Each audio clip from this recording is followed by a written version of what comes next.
hey guys কি খবৰ আপোনালোকৰ নিশ্চয় সকলোৰে ভালে আশা কৰোঁ সকলো ভালে আছে আৰু সুস্থ আছে আজি মই আপোনালোকক এনেকুৱা এটা ফেচ পেকৰ কথা ক'বলৈ লৈছোঁ যি আপোনাৰ স্কিনখন বগা কৰি তুলিব আৰু লগতে ডাৰ্ক স্পটৰ সমস্যাও নাইকিয়া কৰিব আৰু লগতে যিসকলৰ পিগমেণ্টেশ্যনৰ সমস্যা আছে সেয়াও নোহোৱা হ'ব আৰু এতিয়া চাওকচোন এই ফেচ পেকটোনো কেনেকৈ বনালোঁ তাৰ বাবে প্ৰথমে মই এটা বিলাহী লৈছোঁ বিলাহীটো ভালদৰে মই ধুই লৈছোঁ লোৱাৰ পাছত তাৰ পৰা মই ভালদৰে ৰসখিনি উলিয়াই ল'ম আৰু তাতে মই আৰু এটা বস্তু এড কৰিম আৰু সেইটো হৈছে চেনি ইয়াতে মই এচামুচ চেনি এড কৰিম আৰু গোটেইখিনি মই ভালদৰে মিক্স কৰি ল'ম বিলাহীৰ সহায়ত আপুনি আপোনাৰ স্কিনৰ বহু সমস্যা নাইকিয়া কৰিব পাৰে বিলাহীত ভিটামিন মিনাৰেলছ আৰু এণ্টিঅক্সিডেণ্ট প্ৰচুৰ পৰিমাণে থাকে যি স্কিনৰ ডাৰ্ক স্পটৰ লগতে হাইপাৰ পিগমেণ্টেশ্যন ছান টেন এইবোৰ নাইকিয়া কৰাৰ লগতে স্কিনখন ধুনীয়া আৰু বগা কৰি তুলিব বিলাহীত প্ৰচুৰ পৰিমাণে এণ্টিঅক্সিডেণ্ট ভিটামিন চি আৰু নেচাৰেল ব্লিচিং প্ৰপাৰ্টিজ পোৱা যায় এতিয়া গোটেইখিনি ভালদৰে মিক্স কৰি ল'ম লোৱাৰ পাছত মই মুখখনত ভালদৰে ব্যৱহাৰ কৰিম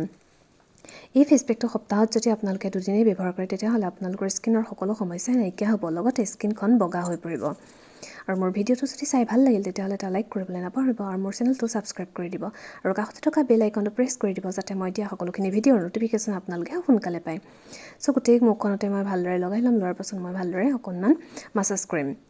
মাছাজ কৰিলে আমাৰ ব্লাড চাৰ্কুলেশ্যন ভাল হয় আৰু তেতিয়া স্কিনখন গ্ল'য়িং হৈ পৰে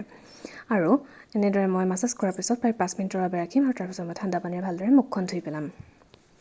আৰু এতিয়া ভালদৰে মুখখন ধুই আহিমগৈ আৰু এতিয়া চাওকচোন এবাৰ ব্যৱহাৰতে কি এটা ধুনীয়া গ্ল' আহিছে চ' আপোনালোকে এবাৰ ট্ৰাই কৰি চাব চ' থেংক ইউ